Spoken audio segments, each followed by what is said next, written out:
ఎప్పుడు ఉండే మన పనులేనండి. అప్పుడప్పుడు పిల్లల మీద కూడా ఒక కన్ను పెట్టుంచాలి. ఎందుకంటే వాళ్ళు మనతో చాలా చెప్తారు. మేము చదువుతున్నాము అలా ఇలా అని చాలా చెప్తుంటారు. కానీ మనం స్కూల్కి వెళ్ళైతే చూడం కదా. ఇంక ఈరోజు నేను పిల్లల్ని స్కూల్ పంపించి టీచర్కి అయితే కాల్ చేసినాను. వాళ్ళ టీచర్స్కి కాల్ చేసా. ఈ టైంలో కొంచెం ఫ్రీ ఉంటారని కాల్ చేసి మాట్లాడాను. ఎలా ఉందండి బాబు స్టడీ ఎలా ఉంది, పిల్లలు ఎలా చదువుతున్నారు ఏంటి అని అడిగితే టీచర్ ఒకటే మాట అంది, లోహిత్ గురించి నో టెన్షన్ అండి, బాగా చదువుతాడు, వాడు గేమ్స్ స్టడీ అన్నీ బ్యాలెన్స్ చేస్తున్నాడు, బెస్ట్ స్టూడెంట్ అండి అని చెప్పింది. కాకపోతే ఒక్కటే చెప్పింది, వాడు అల్లరి ఎక్కువ చేస్తాడని చెప్పిందండి.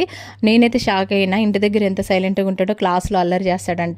పిల్లలు ఏ చేసినా వాళ్ళని బెదిరించే రైట్స్ మీకు ఉంటాయండి. మేము చెప్పిన దానికంటే మీరు చెప్తేనే ఎక్కువ వింటారు పిల్లలంటే. వాడంటే నాకు చాలా ఇష్టం అండి. నేనేం చెప్పలేను వాడికి, అయినా కూడా అల్లరి చేస్తారండి పిల్లలు అన్నప్పుడు. ఎందుకంటే వాడు చదువుతున్నాడు, గేమ్స్ ఉన్నాయి, అల్లరి కూడా ఉంది. ఇంకా ఈ వయసులో ఇప్పుడు చేయకపోతే ఎప్పుడు చేస్తారులేండి అనింది. ఇంకా నేను కూడా ఏం మాట్లాడలేదనమాట. కాకపోతే మొత్తానికైతే బెస్ట్ స్టూడెంట్ అని మాత్రం నాతో చెప్పింది. నాకు చాలా హ్యాపీగా అనిపించింది. ఇంకా నాని విషయానికి వస్తే మాత్రం నాని గురించి తెలిసిందే కదా, వాడికి ఇంకా ఆటపాటల వయసు అయిపోతుంది.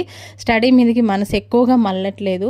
ఇంకేమో చూద్దాం, వాడు పెద్దగా అవుతుంటే ఇంకా వాడికి ధ్యాస పడుతుందేమో. ఎక్కువ ఇబ్బంది కూడా పెట్టొద్దు పిల్లల్ని. వీడియో